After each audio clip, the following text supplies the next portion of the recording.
Hello everyone, welcome back to the Life's Good.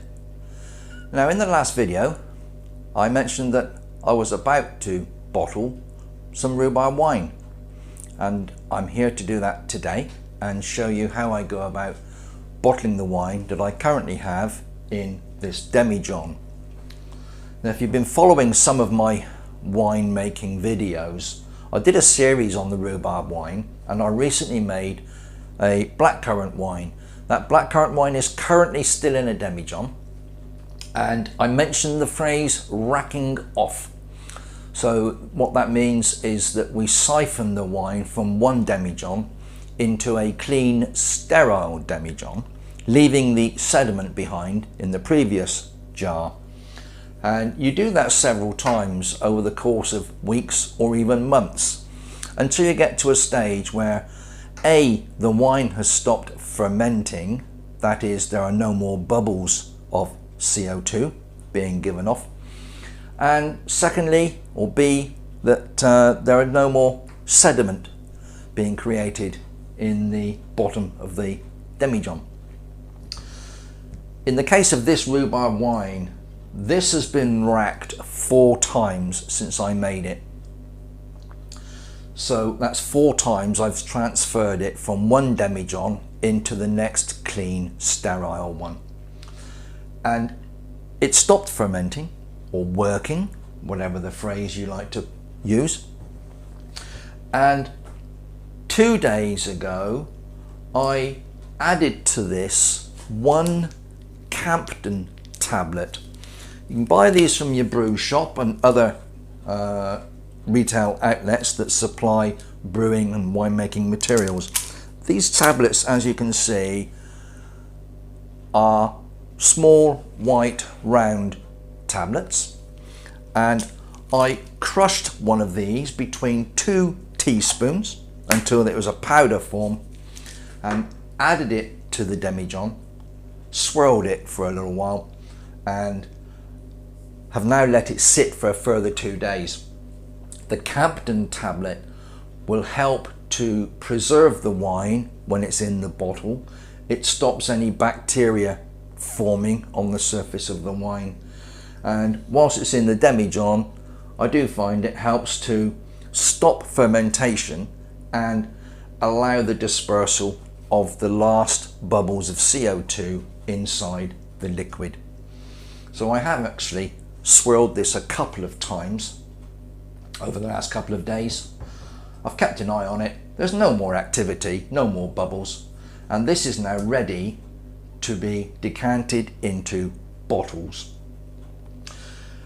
In order to do that, we will need a few things. You're definitely going to need your siphon tube and your siphon wand, and the wand comes with a detachable bottom piece that actually stops the sediment from being transferred into the next vessel. And I'm going to explain what I do, but you will use the trap on the first decantation and then you remove the trap for the second, and I'll explain in a moment what I mean by that. You're going to need a second clean, sterile demijohn. This one has been sterilized, it's cleaned, sterilized and ready. And also, of course, your wine bottles, and I've got 5 here. There's about 4 litres of wine in here, and that will probably, well, it will fill 4 plus probably 3/4 of another bottle. I'm not sure, but 5 bottles should be sufficient to contain this wine, maybe with a bit left over. We'll see how we get on. And of course, to go into your bottles, some corks. Now there's lots of different cork type products to insert in the tops of these bottles. I've got an assortment of bottles here that we've saved from wine we've previously had at home here. On this occasion I'm using these type of corks, but they've got like a plastic cap behind them, and make sure that you've got corks that will fit your bottles. Some of these bottles have different size necks. Some corks fit perfectly, some do not. They're either too big or in fact too small. So make sure you've got the right corks or caps for your bottles that will fit and seal the bottle. I've made sure that these will go in here with some effort. So I've got 5 bottles, 5 caps. You can get ordinary corks, the traditional cork, and you will need a tool to clamp on the top of the bottle with the cork in order to insert that into these. At the moment I'm quite happy using these ones, which I can quite easily push in the bottle. These I will sterilize in a little bit of the sterilizing solution before I insert them into the bottles. So that's about it. Bottles, demijohn, siphoning kit, corks or caps, and we're ready to go. So come along and I'll show you what to do next. Just quickly showing you my setup. I use these little steps. You can see them on the floor there, those little yellow steps. They're an ideal height.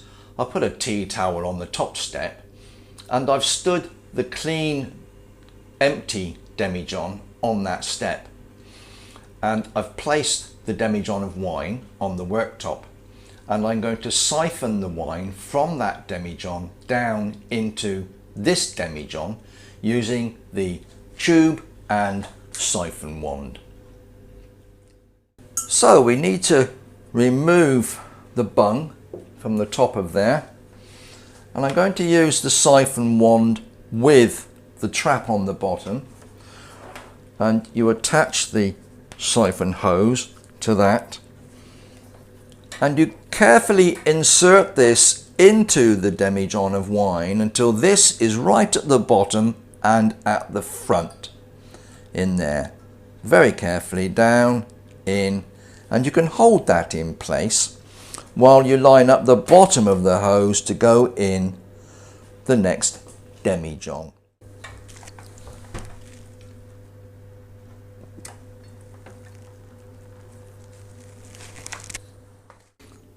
What you will need to do is, whilst this is siphoning, you keep an eye on this. You will probably need to tilt this demijohn forward slightly in order to get all the liquid to come up through the pipe and into the next jar. So as that's getting to about this level now, I'm carefully going to be tilting this forward. Now you don't want to be shaking it about, just in case there is something in the bottom that you don't want stirred up into your wine. This is a nice dark pink colour, I have to admit. It looks like a really nice rosé. There we go. I've just allowed it to stop there. There is a little bit of sediment in the bottom. Taking a close look at the bottom of that demijohn, you can see that there's little or no sediment at all in there. So I'm very pleased that that wine is completely fermented and is absolutely perfect for bottling with no detritus or sediment to spoil it. Well, the next stage is to decant the wine from this demijohn now into the wine bottles. Now people ask me, why do I decant into the clean demijohn and then straight into the wine bottles? The reason for that is the sediment, and I don't want any detritus, sediment and nasties going into my wine bottles. So I use the siphon wand with the trap on the bottom to stop anything being transferred over into the bottles. So by putting the wine into this demijohn from the other one, I've left the sediment behind and I have nice clean wine here waiting to go into these bottles, which I've sat down here on these steps. I'm now ready to siphon the wine into the bottles, and this time I'm not using the sediment trap on the bottom. It's just the siphon wand on its own, And in addition, what I have done is I've added a little tap onto the end of the tube. I've been sterilising the corks. I popped the tap in with those. That is now sterilised and rinsed. And this allows you to control the flow of the wine into those bottles. So we insert the wand into the demijohn, straight to the bottom, and we're now ready to start filling our bottles.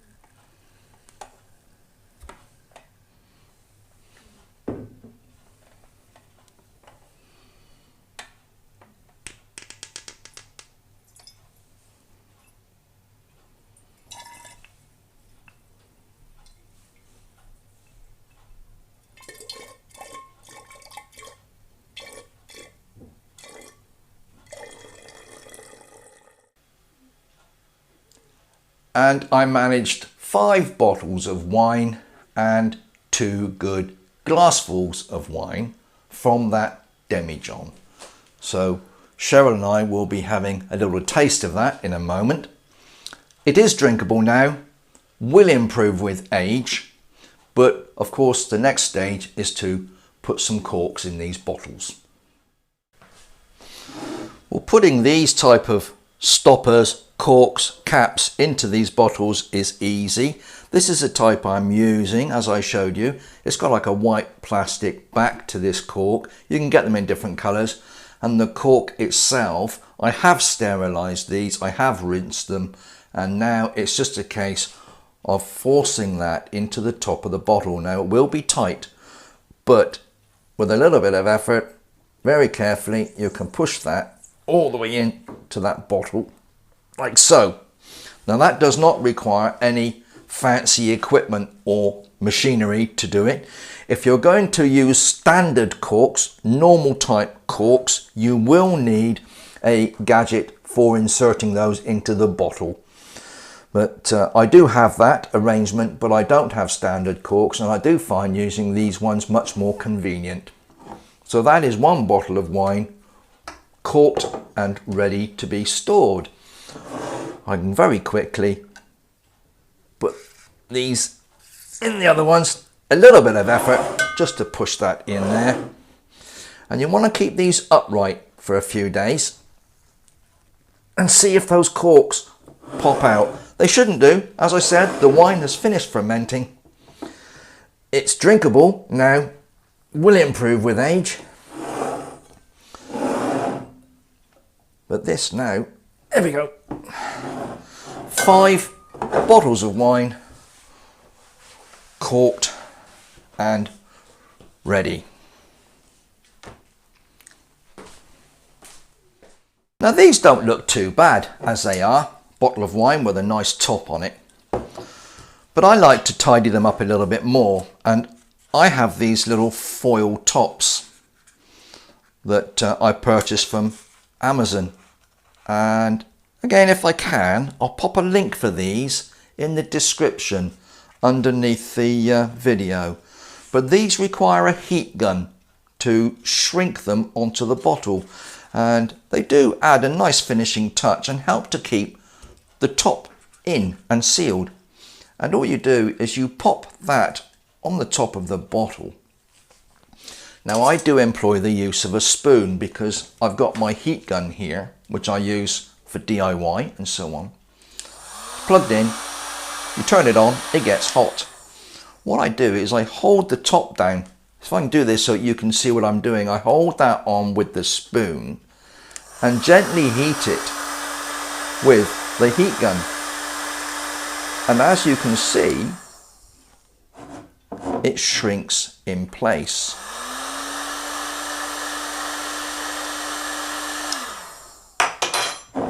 The reason I use a spoon is to keep my fingers away from the heat of the gun. And I've worked my way around there, and I'll show you this now. That is nicely sealed with the foil top, which will hold that top in place, seals it all up nicely. And that looks really nice if you gave that to someone as a gift, or if you put it on the table or bring it out when you have guests. It looks really smart. So I'll do another one. Here we go. Foil cap, shrink wrap or shrink fit. Put it on the top, hold it down with the spoon.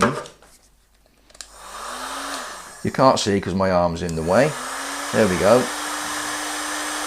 Just heat it up from this side. Turn it round a little. Heat it up again.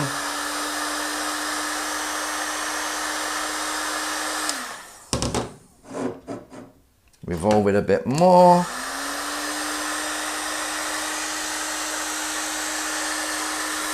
Perfect. And there's another one. And that looks really, really good. And of course, you might want to label them. I know exactly what these are and I'm keeping them for myself, so really I don't mind not labeling. But you can print labels on your computer. You can buy fancy labels that you can hand write, or even pre-printed labels if you wish. Just a little label on here to identify what it is does help in the future if you can't remember. But that, I suppose, is about it as far as making your own wine and racking it off and bottling it and all those other wonderful things you do to achieve an end result that is so enjoyable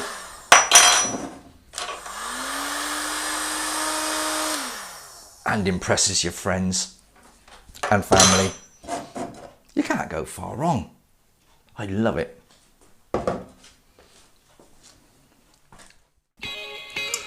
Well, there you have it. That's how I bottle my wine and put my caps on. And I will be putting some little labels on the front of these just to let me know and anybody else know what's actually inside the bottle. That's always quite important.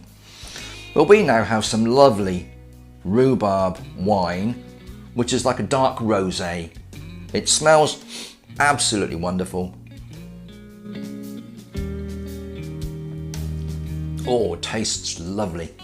It's not what you're expecting. It does not taste of nasty, sharp rhubarb. It tastes like a really lovely rosé. Absolutely love it.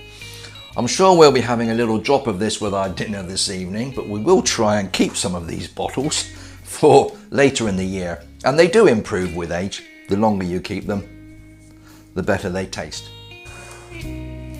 Please subscribe, give us a thumbs up, hit the bell, come back and see us soon.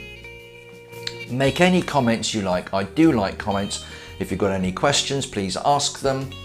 And it'll be great to see you again here in The Life's Good. So whatever you're doing, you take care of yourselves, look after each other, be happy, and we'll see you again soon in The Life's Good. Bye-bye.